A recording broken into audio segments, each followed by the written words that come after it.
What's up? Hello everyone!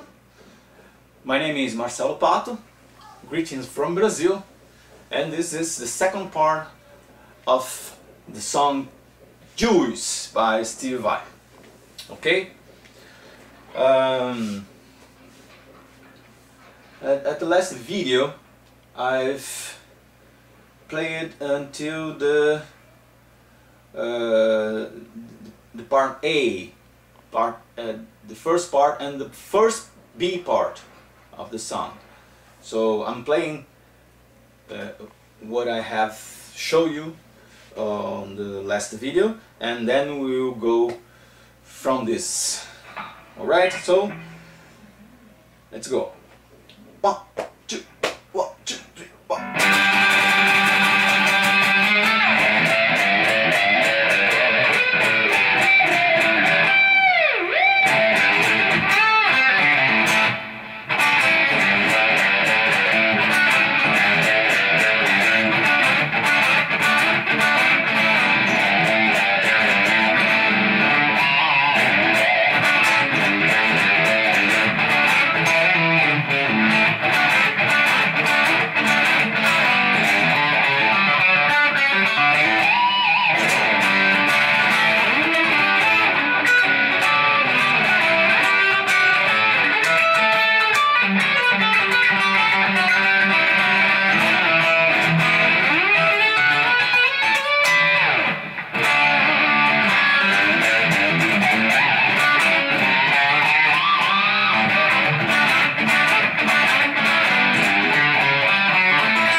Okay.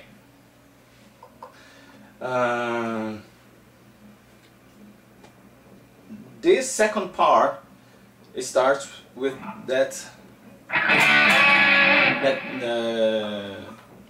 kind of blues cliche lick, as I have told you on the last video, and then we do this very funny, for me, very funny rhythmic part.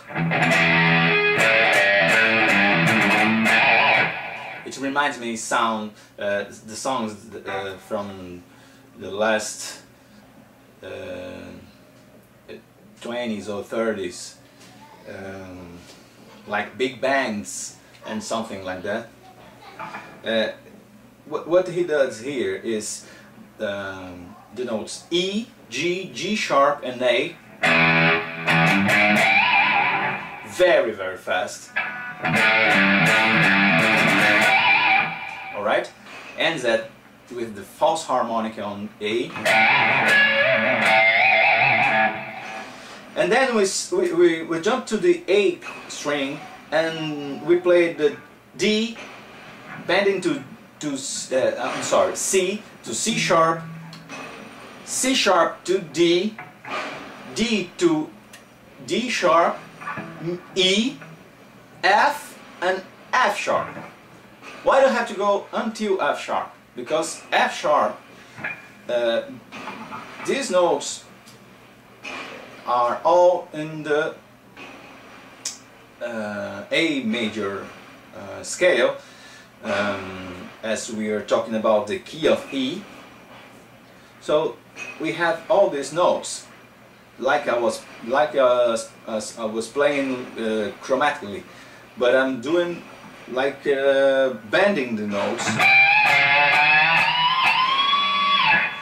And why I'm going to the F sharp? It's because F sharp, it's a note that is in the key of A and not F.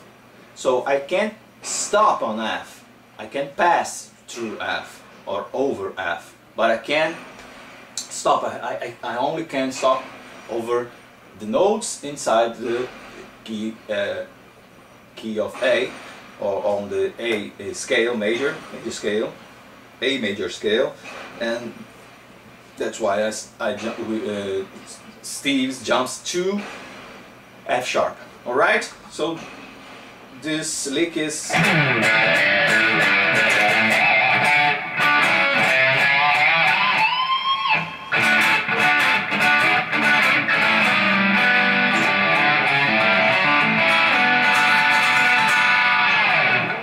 alright. After that he does that cliche lick again, and then he goes to we kind of have seen this lick on the last video, but I'll show you again.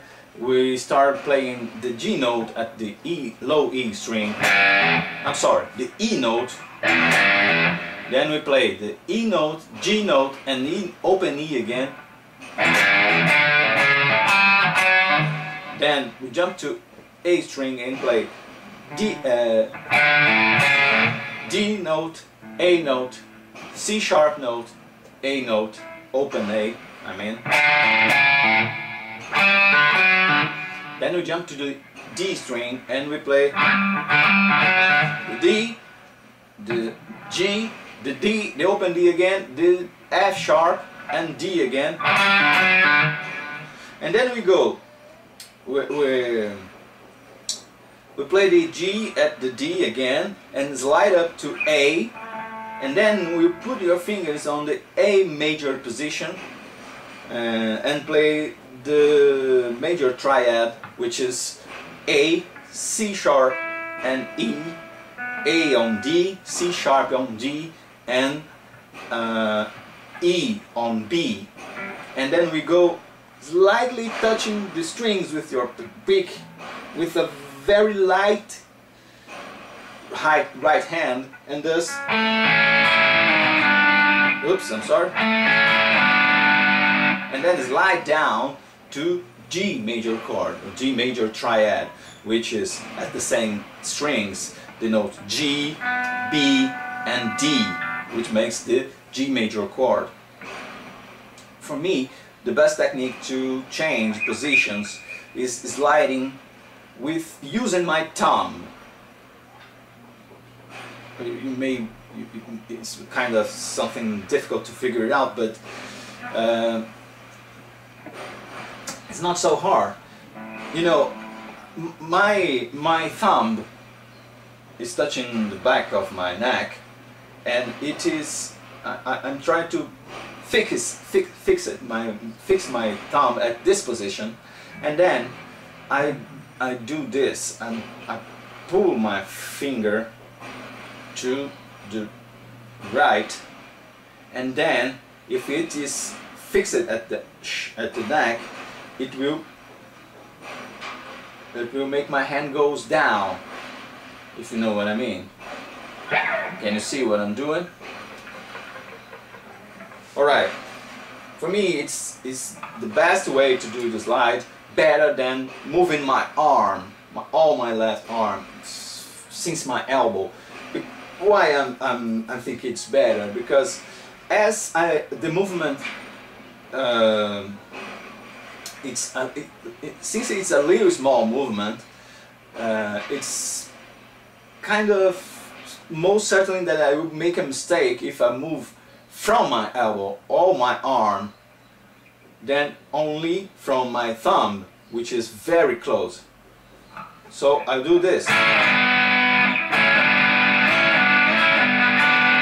Okay, I'm not using my elbow as a point to go to create this slide. I'm using my thumb to do this.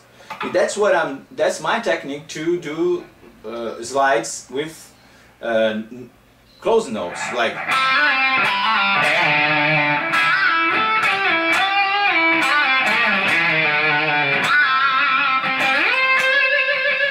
If I'm sliding up or sliding down to a far note, I'm using my elbow or my arm, entire arm, but at this point I'm using only my thumb, okay? So that's what Steve does, and at this moment I said that you should use a very lightly right hand, and it's because let me say, Steve thinks. I think maybe Steve, if he hasn't chosen the guitar as his main instrument, probably he would be someone like this guy who made the Star Wars soundtrack, Superman soundtrack. I'm sorry, I forgot your name. I think it's Williams. Sorry, I'm making a mess, like Robbie Williams. No. And or maybe Billy Conti, who did the Rocky Balboa soundtrack. For me, those guys are the Mozart and Bach of this era. But thanks God, Steve chose the guitar, and you can see him talking that the guitar is the most dynamic instrument ever. Probably you can make a note or a chord sound so dynamically than a guitar, or on any other instrument. Even by when you have a saxophone or flugelhorn or bass horns or something like that. And that's even more than an acoustic nylon guitar, because we have the amplifier and the compression and everything else and the volume button that you can change the feel and change the dynamic of anything that you were playing on a guitar. So at this point, Steve's just barely touches the string with the pick, maybe just a little tiny piece, and thus it slides. So it sounds like a very strong part, and then a light part, alright? And then he goes to G major 9 chord, because he's playing the 9 note, the E note, the A note, I'm sorry, on the E string with the pinky finger.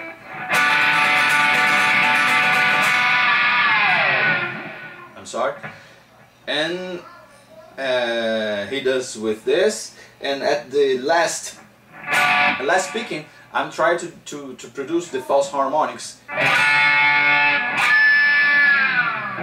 with my thumb, and go to a diamond bomb, and then we go to the 7th position and do the cliché you do up here. Goes down and then you go.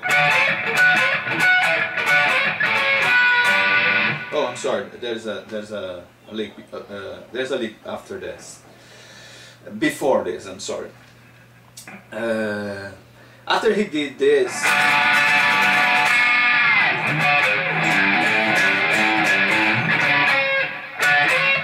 all right. Then you go to the F sharp on the B string. Slide down to the F sharp at the B string, but at the 7th position. Then you go F sharp B with a pull off, C sharp G with a pull off. You pick the C sharp and pull off to G. You pick the G note on D strings, D string, and pull off to D, to an open D. Then you pick the C sharp note and use the whammy bar to make the legato with the C sharp note and the A note. So this lick is like, so far we have.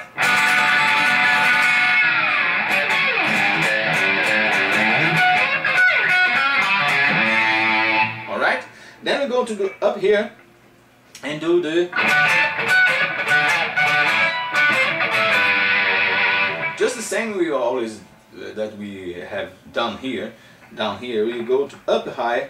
That's why it's better for you when you have 2-octave or 24 frets guitar with this cutaway, so a very deep cutaway, because you need to slide up to the 15, 16, 17, 18, 19 fret, 19, 20, 21 fret very quickly.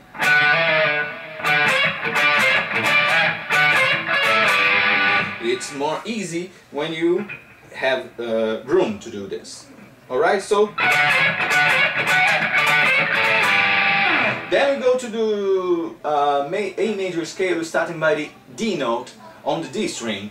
We go to A, G, A, D, B, D, C sharp D,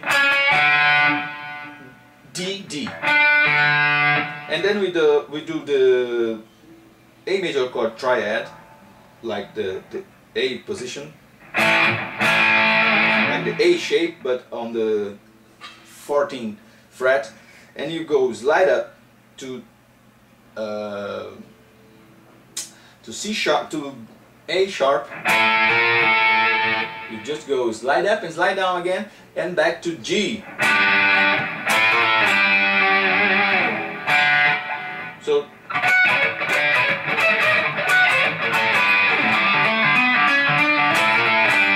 and this scale you should do only by hammering and pulling off the notes.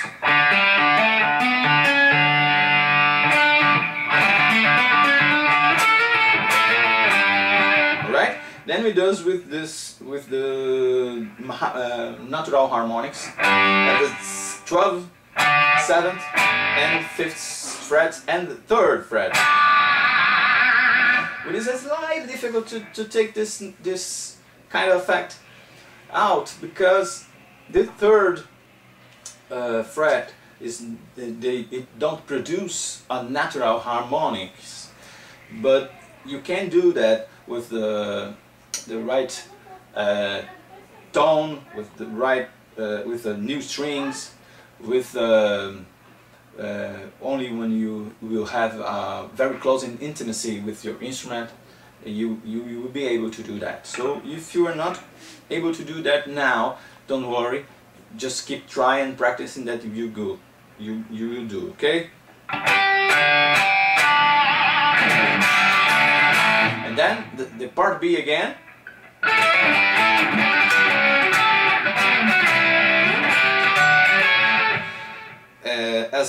Play as the same as the other one, but at this point you're gonna change a little bit. This is the same, and from here we'll play the A major chord going from up to down, octaving or playing octaves notes on B and D string. We're gonna play the D, D, open G string, C sharp, G, sorry, B, G, A, to G,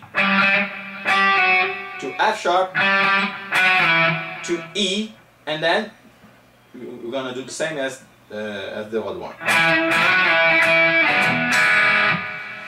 So let me do it again for you. It's the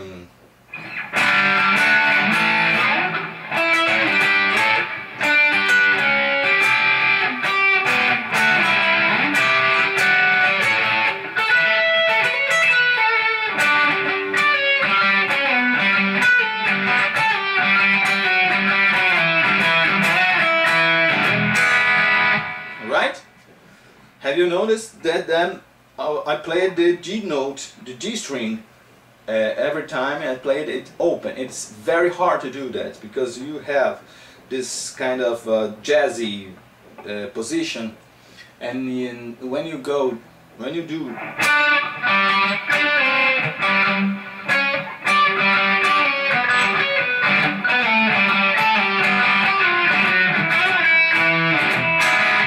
you need to practice a lot.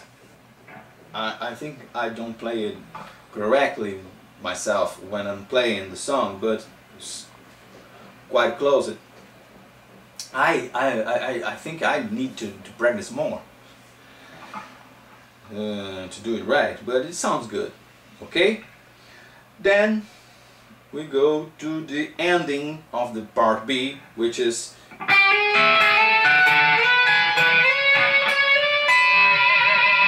the same as the part B of the first part. I'm sliding. I'm working with double stops. I'm sliding from. I'm working with the E and first E and the G string, starting at the 12th fret. You're gonna slide from G to G sharp with an E at the bottom, which makes, or at the top, which makes an E major interval. Then we slide from G sharp to A and play the F sharp at the top. Then you go to B and G sharp, B to C sharp and A at the top, which makes the A major chord. Then you go from C sharp to D and B at the top, and this lick ends here. All right. I hope this. So with this said, I went this second. I will end the second part of Juice by Steve Vai, so you can practice. You can. You need to go to the first video and then watch it slowly, watch it very carefully, pay attention on everything that I'm saying, and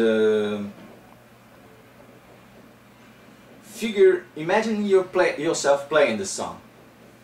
Steve always say that you need to imagine yourself playing anything. If you're trying to play this song, you need to imagine you playing this song as Steve does, or better than Steve does. Quite impossible, but it's possible. Just kidding. So, and then you take the first video and try to play every single day, every note, every single note, just the way I play it, or just the way Steve played it.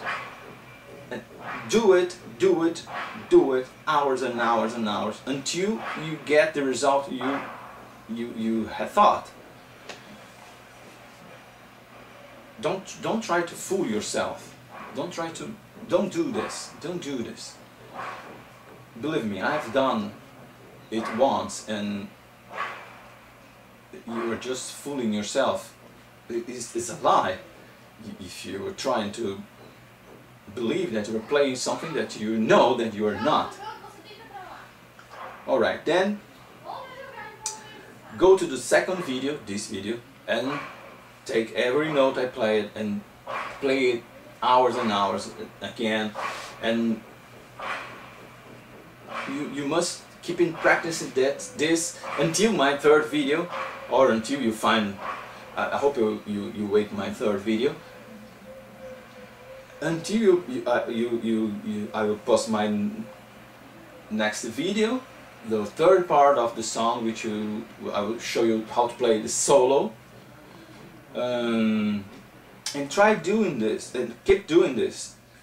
So when we reach up the solo, you have the song on your hands, because that's it, that's the song.